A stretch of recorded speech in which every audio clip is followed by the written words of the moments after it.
అందరికీ నమస్కారం. నా పేరు పి కోటిబాబు.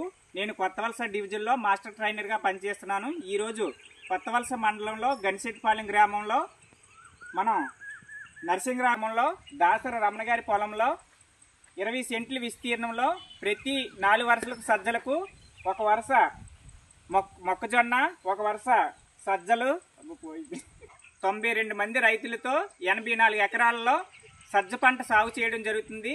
ప్రతి రైతుతోని కూడా బీజామృతంతో నారుశుద్ధి చేసి చివర్లు తుంచి నాట్లు వేయడం జరుగుతుంది. ఈ సజ్జ పంటలో మనకి ప్రధాన పంట సజ్జ పంటతో పాటు పలు పంటలు